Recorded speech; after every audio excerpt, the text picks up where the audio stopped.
Welcome to Fluent English Daily, the professional way to master the English. Hey, where is the university?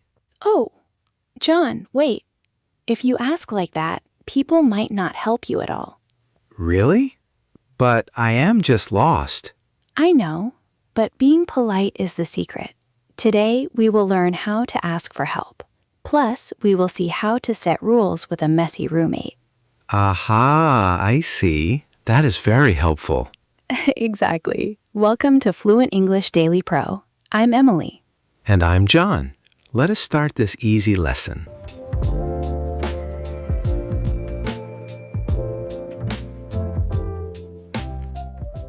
So, John, let us talk more about Mary.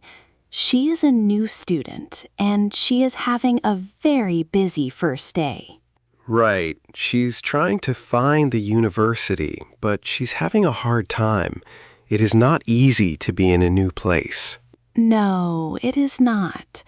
And remember what we said earlier?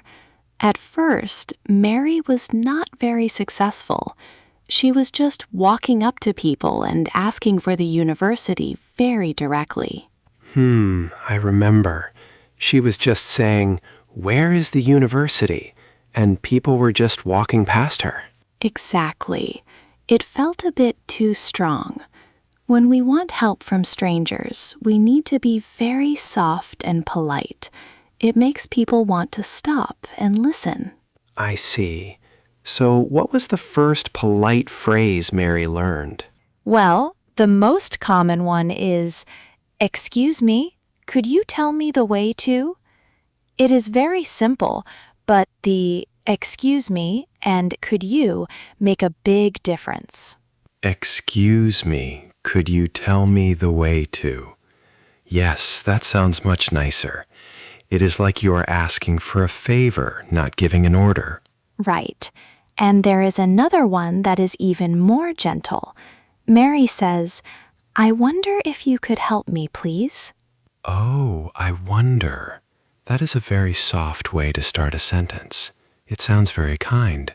It really does. It shows that you are not sure if the person has time, so it is very respectful of their time. Aha, I like that. What about if I am looking for a specific building? Then you can say, "Please could you give me directions to?"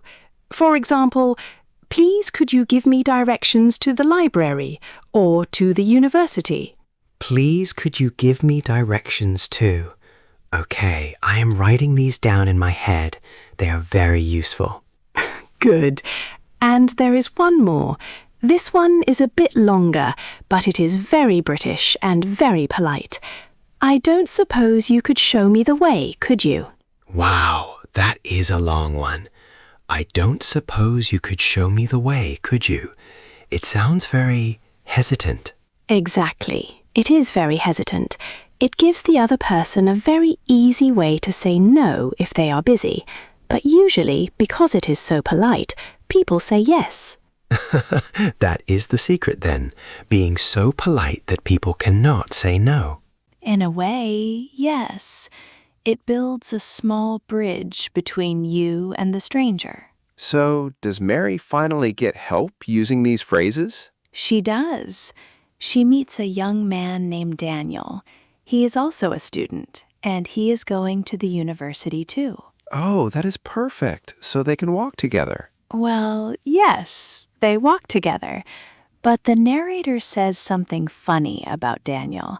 He calls Daniel a numpty. A numpty? What does that mean? It sounds like a funny word. It is.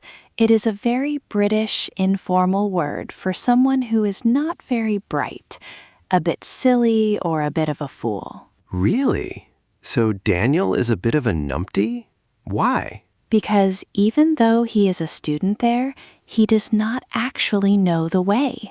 He leads Mary in the completely wrong direction. Oh no. So they are both lost now? Exactly. They are walking and walking, but they are getting further away from the university. Wow, that is a bad start for Mary. What do they do? Well, the video ends that part with them still lost. Mary suggests asking a policeman for help, but Daniel is trying to hail a taxi. A taxi might be a good idea if you are really lost, but asking a policeman is also very smart. Right. But the important thing is that Mary learned how to ask. Even if Daniel was a numpty, she used her polite English perfectly. I see. So even if the result is not perfect, using the right words makes the situation better. Exactly, John. Now, let's imagine Mary finally finds the university. She finds her new home, too. She is staying in room 101. Room 101. That sounds like a fresh start. A new room, a new roommate. You would think so, but when she opens the door, she gets a big surprise. Oh, was the room beautiful?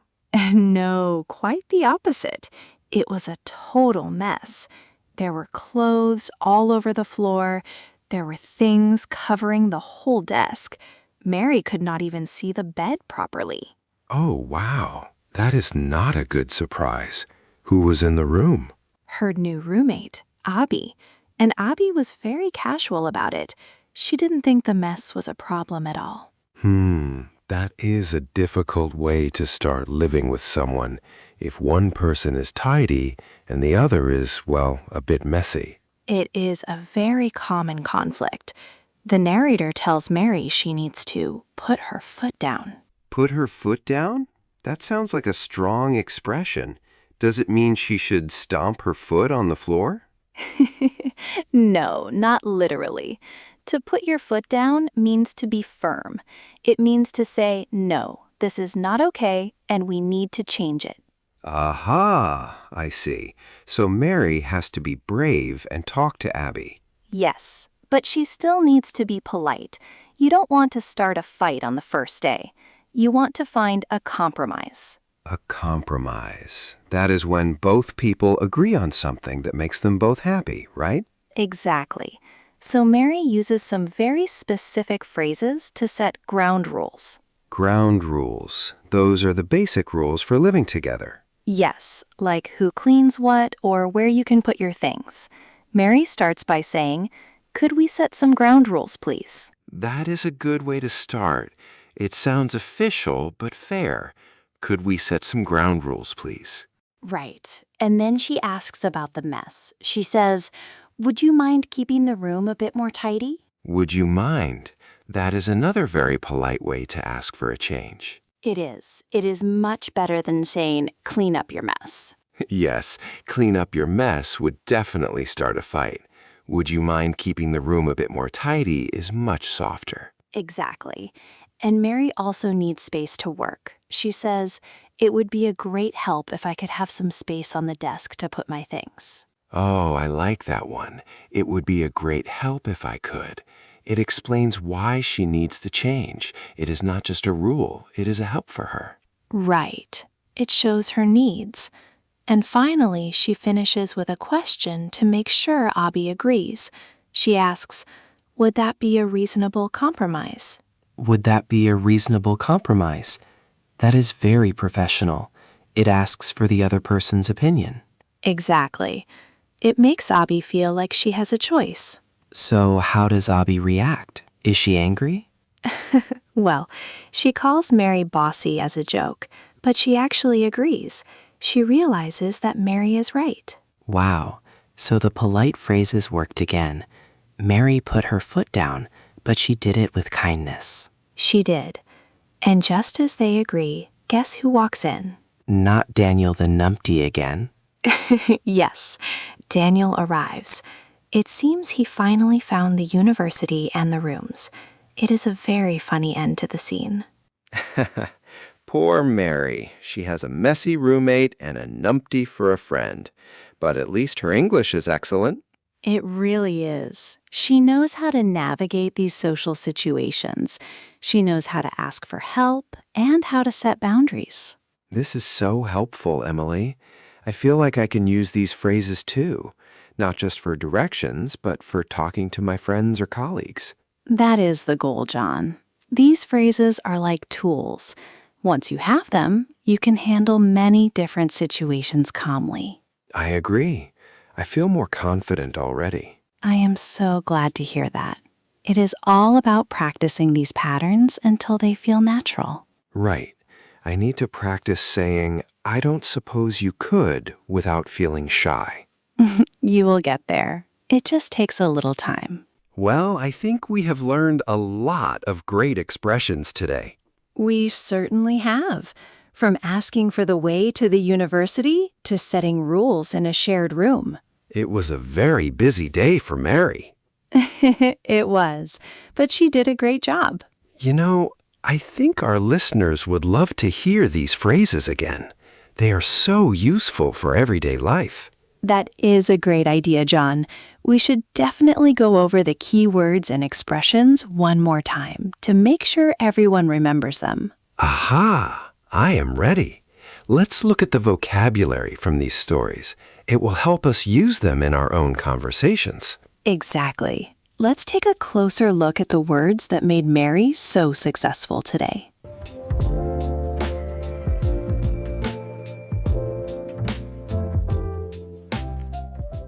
I am so happy we are doing this, John. Reviewing these words is like looking at a map after a long walk. It helps everything make sense. That is a good way to put it, Emily.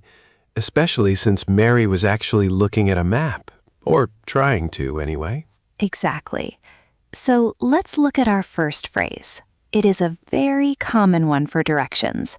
The way to. Mary asked, "Could you tell me the way to the university?" The way to. It is simple, but it sounds very polite, doesn't it? It does. You see, John, sometimes learners just say, "Where is the university?" And that is okay. People will understand you. But asking for the way to somewhere feels a bit more like a conversation. I see. It is like asking for the path or the route, not just a spot on a map. Exactly. It shows you are looking for help to get there step by step. Now, do you remember the phrase Mary used to start her question? She wanted to be very kind. Oh, let me think. Aha. She said, I wonder if you could help me, please? Yes, that is a beautiful expression. I wonder if. It is very soft. It sounds a bit long, though. Is it hard to use? Not at all. Think of it as a buffer. It makes the request less direct. If you just say, "Help me," it sounds like an order. But "I wonder if you could help me" sounds like you are being very respectful of the other person's time. Right. It gives the other person a choice. It feels safe and calm. I like that. Me too. And Mary used another one that was even more polite. Do you remember the one with suppose? Oh, that was a tricky one. She said, "I don't suppose you could show me the way, could you?" Yes, that is a very British way of asking. I don't suppose you could. Why do we say it like that, Emily? It sounds like we think the answer might be no. You are exactly right, John. We use "I don't suppose" when we don't want to trouble the other person.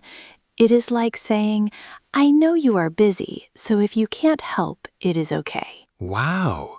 So it is a very shy way to ask. In a way, yes. It is perfect if you are feeling a bit nervous about talking to a stranger. It takes the pressure off. I should practice that one. I don't suppose you could. Could you?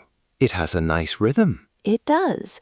Just remember the "could you" at the end. It makes it a little question tag. Right. I'll remember that. Now, Emily, we have to talk about that funny word the narrator used for Daniel. You mean numpty? Yes, a bit of a numpty. What does that really mean? Oh, numpty is such a great word. It is informal and a bit silly. It means someone who is not very smart or someone who does something a bit foolish. So, like Daniel leading Mary the wrong way, even though he was lost too? Exactly. He wasn't trying to be mean, he was just being a bit of a numpty. He didn't really know where he was going, but he acted like he did. I think we all have numpty moments sometimes. Oh, definitely. I have them all the time. It is a kind way to call someone silly without being truly mean. I see. It's a friendly insult. Exactly. Now let's move to the second part of Mary's day. When she got to her room and met Abby, things were a bit messy, weren't they? They were a disaster.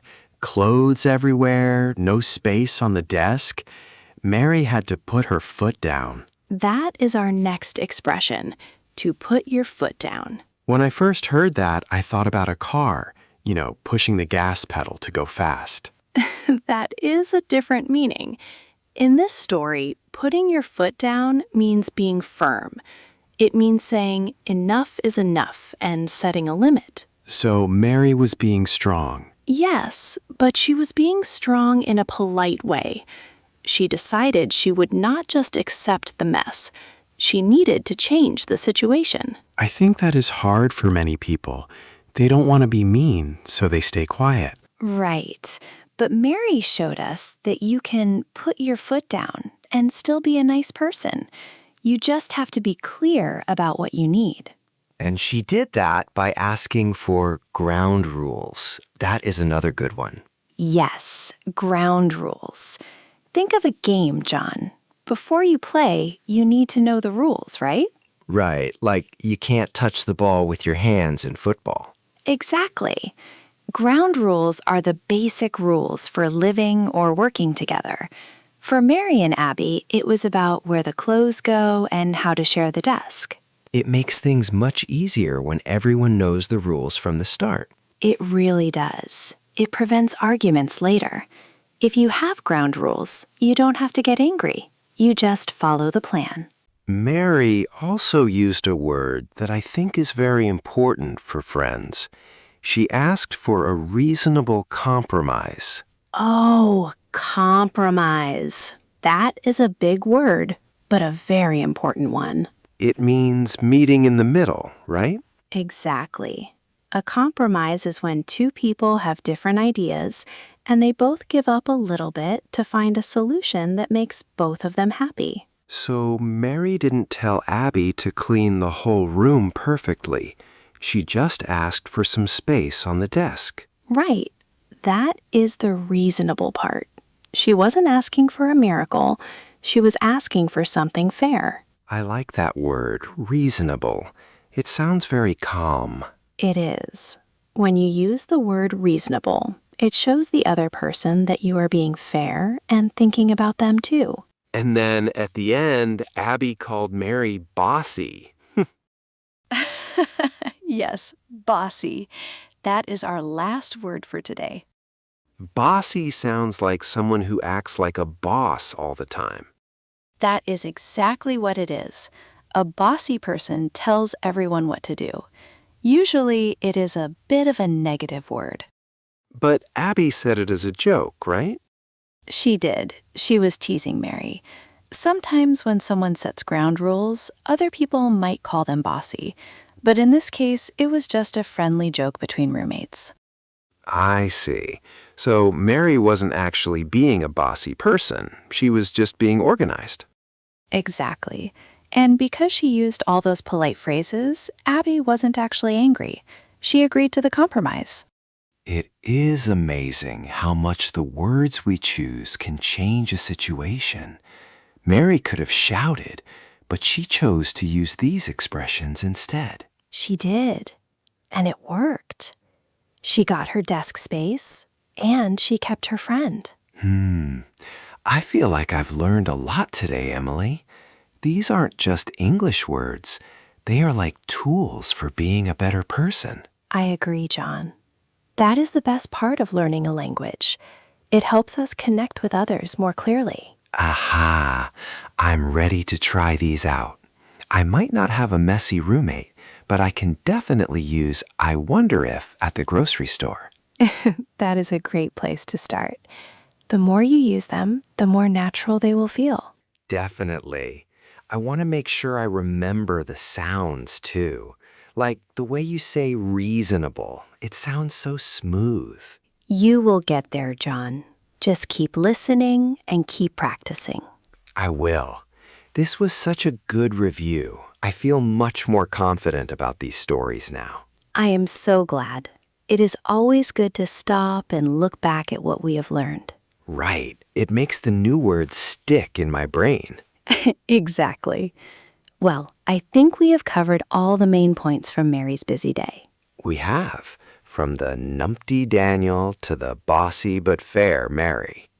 It was quite an adventure for her. It really was. And now I think it is time for us to see if we can use these phrases ourselves. That is a wonderful idea. Let's move on and try to put these words into action. Are you ready to practice, John? I am definitely ready. Let's do it.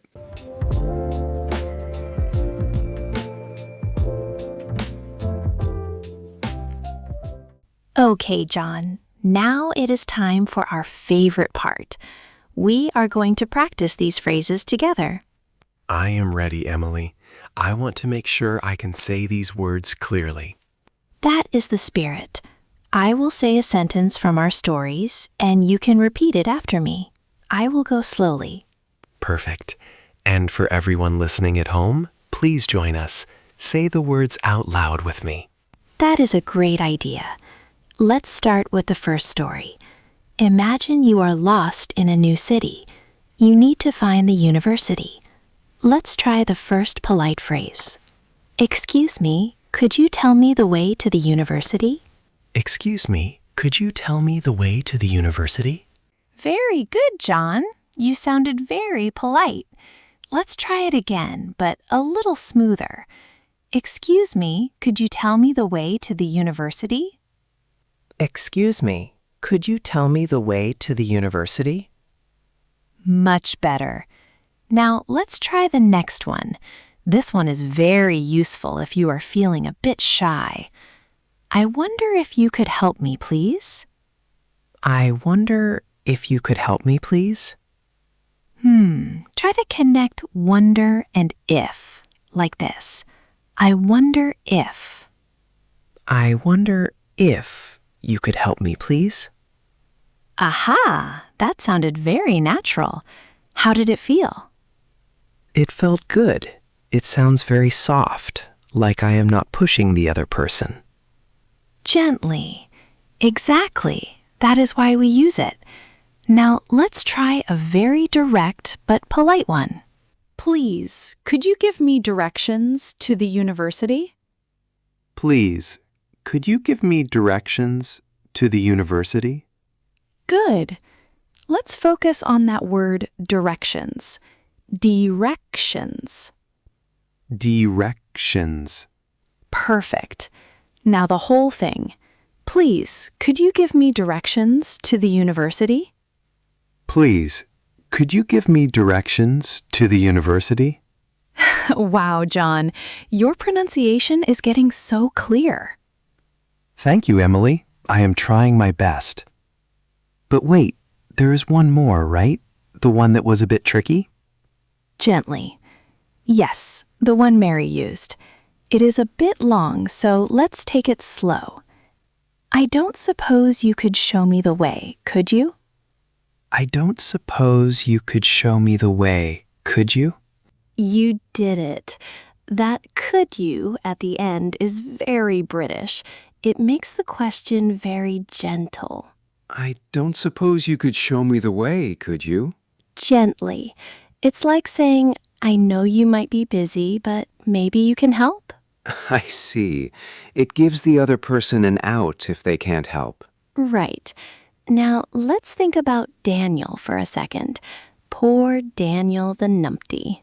Right. He was trying to help, but he went the wrong way. Even if someone is a numpty, we should still be polite. Let's practice one more direction phrase. Excuse me, I think we might be lost. Excuse me, I think we might be lost. Good. Now imagine you are Mary and you just realized Daniel is going the wrong way. I think we should ask a policeman for help. I think we should ask a policeman for help. Perfect. You sounded very calm there, John, just like Mary. Well, I try to stay calm even when I am lost. That is a good way to be. Now, let's move to the second story. This is about the messy room. This is the part where Mary had to be firm but kind with Abby. Exactly. She had to put her foot down. Let's practice the phrases she used to set those boundaries. Could we set some ground rules, please? Could we set some ground rules, please? Good. Let's try ground rules again. It sounds like one word. Ground rules. Ground rules. Yes. Could we set some ground rules, please? Could we set some ground rules, please? That was great.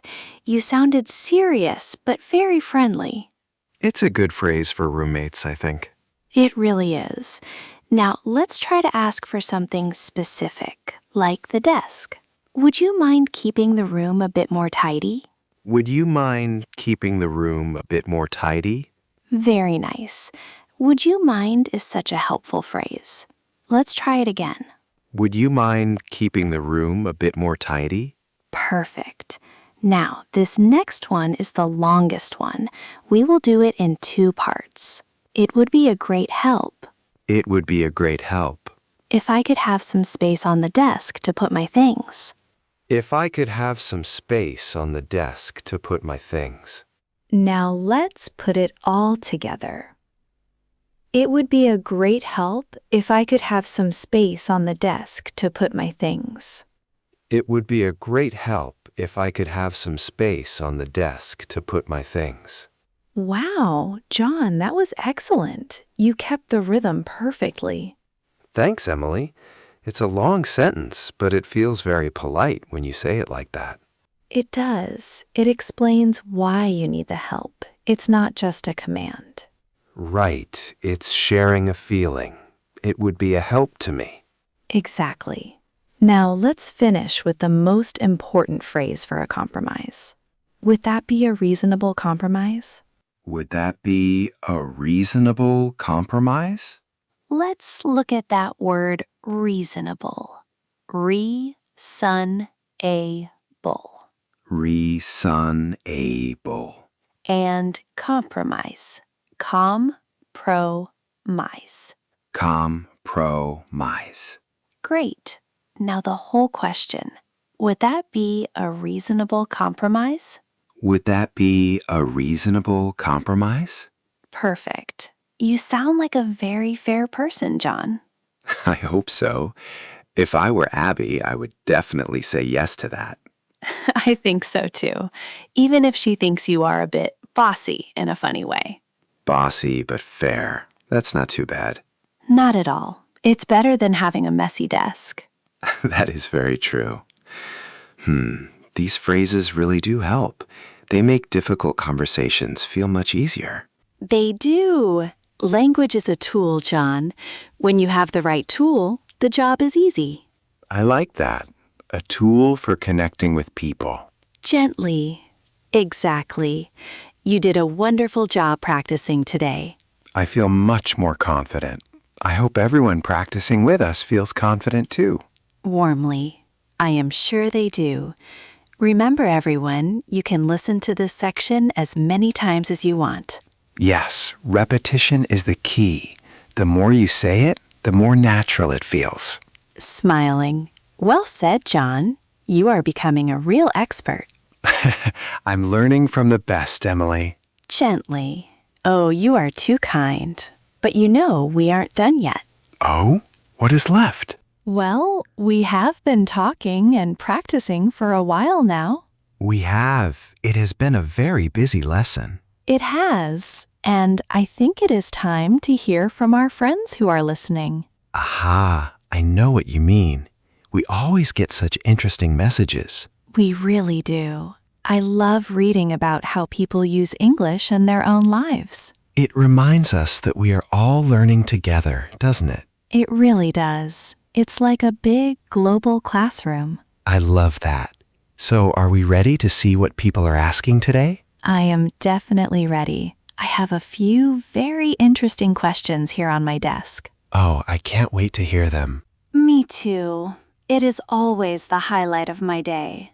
Then let's not wait any longer. Let's move on. Let's do it. It is time for our question and answer session.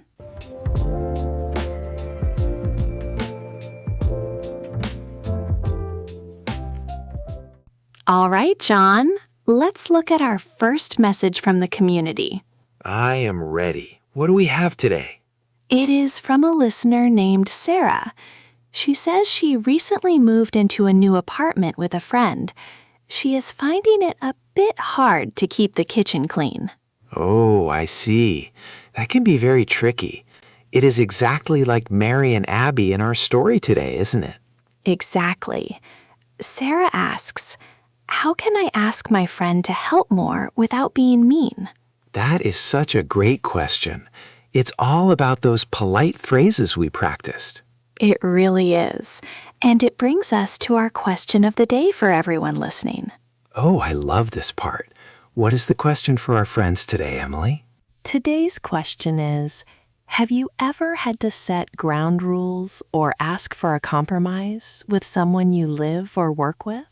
That is a very good one. It is something we all experience at some point. It is. To help everyone think, we have 5 example answers using the phrases from today.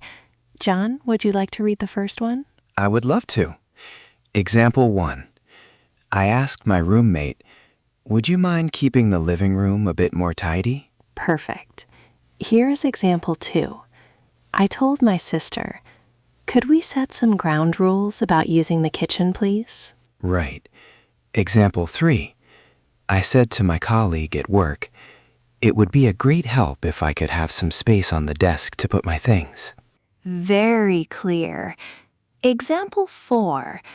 I asked my brother, would that be a reasonable compromise after we talked about the cleaning? And example 5, I used the phrase, I wonder if you could help me when I needed to talk about the loud music.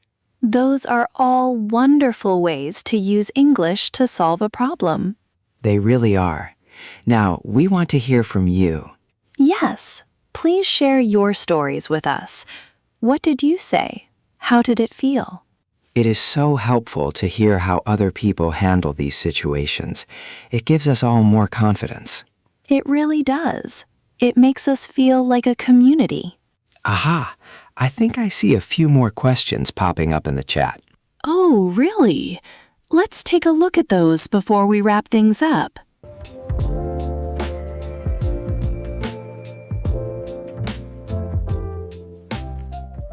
We talked about so much today, from asking for directions to setting ground rules at home.